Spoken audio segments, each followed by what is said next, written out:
From the 22 News Plus studio,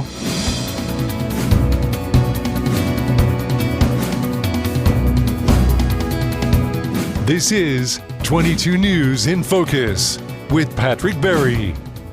Hello, everyone, and welcome to this edition of InFocus. I am your host, Patrick Berry. We are here in the 22 News Plus studios. Sitting across the desk from me today, we're talking about the Habitat for Humanity, and one of their board members, Tiffany Tranghese, is here with me. Good morning, Tiffany. Thank you for joining me. I greatly appreciate it. So I've asked Tiffany in here to explain Habitat for Humanity because, like you, I've heard of it, don't really know a great deal about it. I know it's a national organization, right? It is a national organization. And I know the Western Mass chapter, it's called a chapter, does a lot of work in our community. So I'm trying to, I brought you in to educate us about what Habitat does. So let's talk a little bit more about the organization as a whole, the local chapter and, who's involved, how does it work? Yeah, that's a great question. So I am the vice president of the board of Greater Springfield Habitat for Humanity. So we are a national organization that helps in builds homes, repairs homes, helps to give families affordable housing. We have different affiliates all over the country. We have Greater Springfield, we have Hampden County, we have Boston. So the Greater Springfield and the Hampden County are two different ones? So Greater Springfield is one. Okay. Yeah. But it's interesting. Yeah. So we have different affiliates, and then we have Boston, we have Greater Springfield, and then it's broken up into smaller offices. So for the board that you're on, what's, for lack of a better description, what's your catchment area? Is it just Greater Springfield, or is it like all of Western Mass, or like? So it's pretty much Western Mass. Okay. We've built homes in Westfield, Holyoke, Springfield, Hampden, Wilbraham. So we cover all areas. So where do you find the people that need the homes, or do they find you? So we have an application process. We actually just finished our deadline, was October 31st. So what we do is we put out the application to people who would like to become homeowners, and they fill out the application. They go through the process, which is pretty rigorous.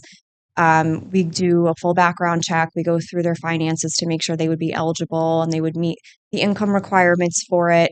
And we get a lot of applicants. I mean, this year alone, we've gotten over 200. Well, I have to imagine there's a lot, only because, it's not news to anybody. We're in a housing crisis. And affordability crisis here in Massachusetts. Well, it's across the country. Yeah. But I'm not surprised that you have that many applicants. Yeah. This year especially was very, very high in terms of what we usually get. And it's hard to go through those applications because everyone has a story and everybody has a background, and you really want to help as many people as possible. It's like awarding Citizen of the Year. Everybody's got a great story. Yeah. We've helped people in different, backgrounds, coming from different countries, who have come to, the United States looking for affordable housing and a greater opportunity. And that's what Habitat does, is it gives you the opportunity to become a homeowner with limited means. Okay. So how is somebody given the home? Is it a gift? Like your organization raises all this money, maybe it costs $200,000, I'm just random numbers, $200,000 to build a home, and then you just hand the keys to somebody and say, hey, congratulations, you're a homeowner? That would be nice, but no. So they go through the application process, and what we do is we help them to secure a loan.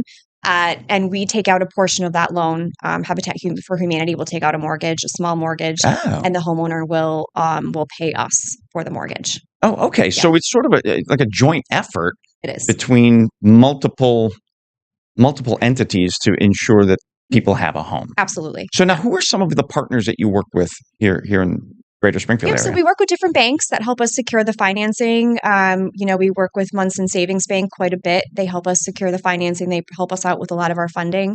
And then we also get grants from the state. So we try to apply for as many grants as possible. We also have our corporate sponsors that will come out to the build sites and help us to build the homes. Any type of volunteer work that we can get from the community is also extremely helpful. We need as many volunteers as possible because it's all hands on deck when we're building these houses. So have you helped out? I have. Have you swung a hammer? Have they you don't want me on the site, Pat, but I do it. It's kind of scary, but yes. Somebody has to supervise. Yes. Right? Well, yes. So you have all of these partners, but it's not like you and the volunteers building home. You're helping, but you're not the ones building it, are you? So yeah, You, so got- you, so you we must have have our, professional we builders do on site. have a construction site manager who is, who's qualified to do all of that. And then we have the people who come and they volunteer and they're taught how to do most of the work. We do have a program with the UMass students who will come and they will help and volunteer as well. And they're essentially, learning how to build a home. Okay. And then we also have the homeowners who are chosen are on site doing what we call sweat equity.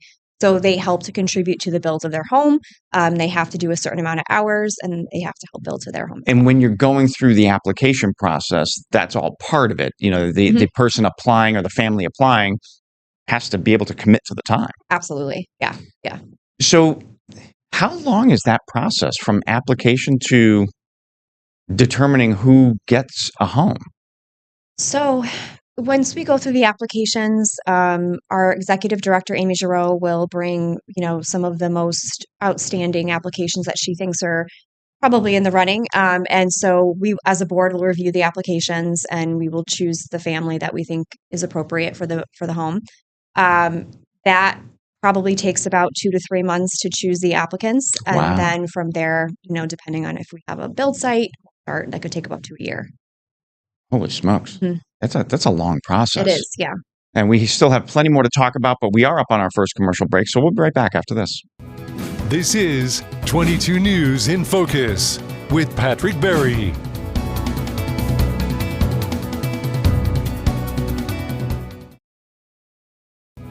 This is 22 News in Focus with Patrick Berry.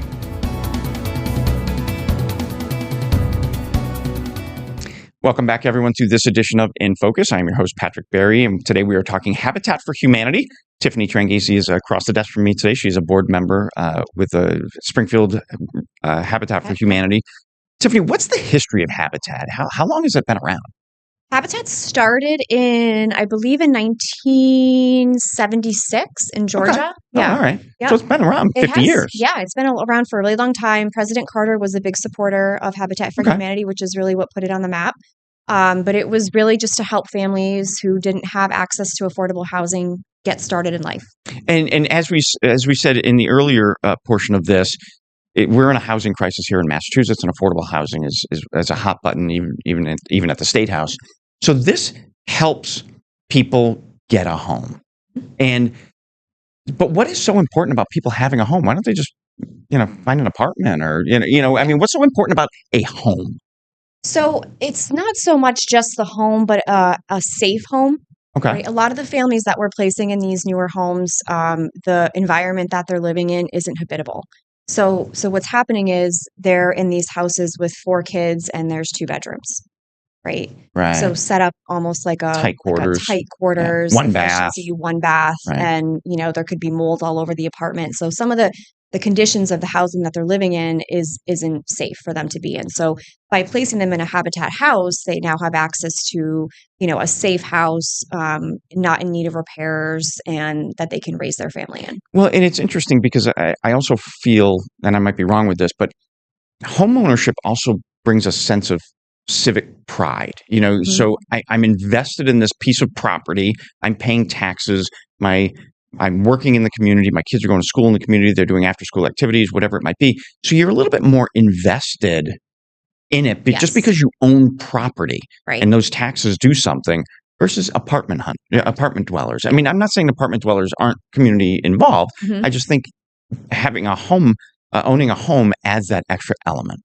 Yeah, it's a sense of pride, especially if you have families from other countries who it would take, years for them to become homeowners. And now they have access to their own home and they're coming from a different country. They're able to show their children that, this is attainable. This is why we came to the United States. So it's a huge sense of accomplishment for them. And we try to help as best as we can get them there. But Habitat doesn't solely work with people from other countries. Absolutely it's not. like whoever's in need. Yes, whoever's in need and who meets their income requirements, we help. But we have helped others from different countries in the past. And income requirements, it's a low end. It's not a high end, right? So if you make $300,000 a year as a family of 4, you're not qualified. Typically, it's poverty level income. Really? Yes. Yeah. And it is frightening to know if you look at the statistic, there's a lot of people living at the poverty level not only in America, but right here in Western Massachusetts. It's very, very alarming. And, like I mentioned earlier, we had over 200 applications for, this year's housing that we're doing. And, looking at all these individuals who, I wish I could give all of them houses. Oh, I know. You just want to help everybody. Everyone has a story and everyone has a family and children to support. And so the past application cycle, you said it was 200. Is that high, low? Is that normal? This year is the highest that we've seen. Really? Yeah. That's amazing. Mm-hmm. So when people get the home, and you said it's a multi-year process, what happens over those years? So somebody puts in their application, it's about 3 months for the board to narrow that down to a handful of applicants. And is there an interview process? Yep. So we will interview the family. We will go through their finances, just like you would when you're getting a mortgage. We have to make sure that they are able to afford this, that they're not overextended. Right. Which too many people are.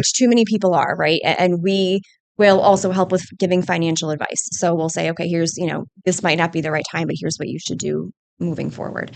But they will meet with our executive director, Amy Giroux. She will interview them. She will make sure that they're a good fit for the home. Oh, okay. Mm-hmm. So, and then they're awarded, I wouldn't say awarded the home, they're awarded the right to get a home. Correct. And then there's the process of what? So we go through the mortgage process, applying for the mortgage. They pay Habitat for Humanity. But just like they're going through a normal mortgage process, they have to supply all of the documents that you would need to obtain a mortgage. Okay. So part of that is the mortgage process. Now, is that the early part? Because I'm trying to think of, so you build a home. Is the home a static price? So okay, this home is, again, round numbers, $200,000. Mm-hmm. You know that going in, or because of, labor and supply costs fluctuating so much, you wait till the end to know exactly what that home costs. Typically, by the end, we have a pretty good idea of what it's going to cost. Yeah. Okay. Yeah. So what if, maybe this has happened, maybe not, a family gets accepted to get a home, but then the bottom line building costs are more than that home family could afford. Has that ever happened? Not to my knowledge. Okay. We do everything we can to make sure that doesn't happen. Oh, yeah. All right. Well, that's, again, part of the organization's ultimate goal is making sure everyone has an affordable place to live. What's the end result? What are those families? I have to imagine that's an emotional day when you hand those keys to that family. Yeah, I think that the housing dedications they're just incredible. I was at one, I want to say 2 years ago, and it was in Holyoke, and the children, came into the house, and it was the first time they had seen the home, and they walked upstairs, and they had never had their own bedrooms. Wow. And he was like, "This is mine." One of the children was like, "This is really mine. I get to keep it." And we're like, "Yes, it's yours." And so it's moments like that just makes it so impactful. It makes you feel like you're really making a difference. That I can't even begin to imagine those little kids, when they see that they've got their own room and their own yard to play in. Yeah. That's life-changing for them. Going from one living environment to a new living environment, which gives them probably a little bit more freedom, a little bit more flexibility. Right. And there have been, and studies have shown children do better in school as well when there's less stress in their lives. Yes. So now that they've got that housing stress, the kids may not realize they have housing stress, but they do have it. So once that stress is gone, they might do better in school as well. Absolutely. It's just feeling secure. It's knowing that I now have a home to go to at the end of the day that's safe and secure. Like I said, most of these children have never had their own bedrooms before. So this is life-changing for them. Fantastic. We are up on our next commercial break. We'll be right back after this. This is 22 News in Focus with Patrick Berry.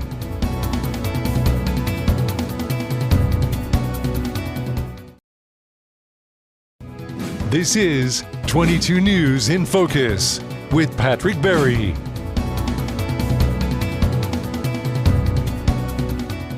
Welcome back, everyone, to today's edition of InFocus. Across the desk from me is Tiffany Tranghese. She is a board member, vice president of the board for the Habitat for Humanity. And we're talking about Habitat today because I don't really know too much about them.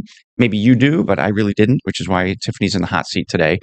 We talked a lot about how the organization works, how the families get awarded, but how do people get involved? So and I want to look at it from two aspects. How do the families who need a home get involved? Yeah, that's a great question. So what they can do is they can go to our website, www.habitatspringfield.org, and they can go on. There's different volunteer opportunities on that page as well. On that page, there's also a contact us section. They can go on there. They can call our West Springfield office, and they can find out some more information about the application process and the volunteer opportunities that we have. Okay. Now, so it's a long process, as we talked about earlier. It can take months. Right. So is there a particular, specific times of year that you guys go through the process? Do you do it once a year, twice a year, 6 times a year? Yep. So we do it once a year. We just finished we had an October 31st deadline for our projects this year, for 2026, or next year, I'm sorry. And so we went through, we're working through those applications right now. So typically by October 31st, we try to have all the applications, and that's our deadline every year. And then, so the family gets awarded, and then you stick with the standard New England building cycle, We do, yes. seasonal building cycle. So you probably break ground in April. Right. And then how long is the process, or does it differ until keys are handed to the family? So it really depends on how many volunteers we have, which is why it's so essential that we get the corporate sponsors, because that's how fast we're going to build the homes for the family. So we typically have enough corporate sponsors to get us through the season to build a home. But again, there's years where it's been slower than others. Like during COVID, it was really difficult. So we're still recovering from that.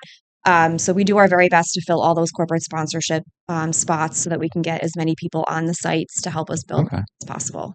So then how do people volunteer? So you talk about corporate sponsorship. So you mentioned Munson Bank earlier. I'm just going to use them only because you mentioned them. So Munson Bank comes on as a corporate sponsor. Do the Munson Bank employees then come to the job site and help, or do you look for volunteers from everywhere? I don't care whether you live in Hamden or Huntington. Doesn't matter where you live. Help. We can use anyone as long as they're over the age of 18. Do you need to know what you're doing? No, I am proof of that, Pat. You don't. So typically it depends on where we're at in the process of building the home. But we could use people that just paint. Push a broom. As long as you can carry stuff around. We have a wonderful construction site manager who will tell you what needs to be done and show you how to do it. I know some people who got involved with Habitat, and they were homeowners, and they did it for a number of reasons. One, to give back and help somebody get into a home, but secondarily for them as a volunteer to learn. I don't know how to tape and spackle. I want to be there on that day to learn, because then you've got the professional. You're working side by side with a professional. They're teaching you that. They're electrical, plumbing, how to install floorboards, carpet, whatever it may be. So there's that aspect to it. So the volunteers get something out of it as well. They get some training. Yeah, some on-site training. I mean, listen, I think there was one volunteer site that I worked on, or one site that I worked on, and I learned how to, put on a roof. Something I would have never known how to do. I mean, not that I'm ever going to do it, but I don't know. I've got to put a roof on my porch, so you're coming over. Yeah, I'll come on over. Give me a call. So it's a learning ability. It's a learning opportunity for people who want to come out. They want to volunteer. They want to have some fun. Get to meet some great people. Sometimes the families will be on site completing their sweat equity, so you get to meet the families. It's a really fun opportunity. Is there a time commitment to volunteers? So, for example, 2026, you will be starting a new home. We need you there every weekend until this home is done. In terms of the volunteers or the volunteers. So it depends on how, it's volunteer work, right? So it's what they want to commit to is what we're happy to accommodate, which is why it's so essential that we get as many volunteers as possible. Okay. And again, you just go to the habitatspringfield.org website and you go on and just sign up as a volunteer. If maybe I don't need a home, but maybe I know, a family in Westfield, which is where I live, that has really been struggling and they need a home. Can you nominate someone, or does that homeowner or that potential homeowner, is they're the one who needs to take that step? Yeah. So that would be wonderful, right? I mean, you could obviously nominate them and write a letter on their behalf, but they would have to be open to that process. It's like applying for a mortgage. So, it's more the selection process really they need to be included in that. So really the only real requirements, and correct me if I'm wrong, for the potential homeowner, future homeowner, is really an income requirement, right? Correct. And the ability to be able to repay that mortgage. Correct. Yes. Really? So they don't need to do the 20% down, like in your standard home purchase? Nope. Wow. This is what an amazing way to gain entry into home ownership. It is. So how many, you do one home a year, one home every few years? How does We that? try to do 1 or 2 homes a year. 1 or 2 homes a year? Yep. Holy smokes. Usually in Springfield or Holyoke. Okay. And where do you find the plot of land? Depends, right? Are they just, I I might say, hey, Tiffany, there's this vacant lot in Yes. Westfield. Yeah. Yeah. Oh, really? Yep. That is interesting. So you do somebody at Habitat does the research. Usually Amy will, our Okay. executive director, Amy Giroux, will go and she'll find the lots and she'll talk to Planning boards, you get the right. and get all that situated. Yeah. Interesting. Mhm. All right. So one last time, I'm going to pull it up here on the screen under your name, habitatspringfield.org. That's the website people need to go to for all the information. For all the information. Yes. Fantastic. Tiffany, I want to thank you so very much for joining me today to talk about Habitat. I learned so much from you. Thank you, Pat. Thanks again. This is 22 News in Focus with Patrick Berry.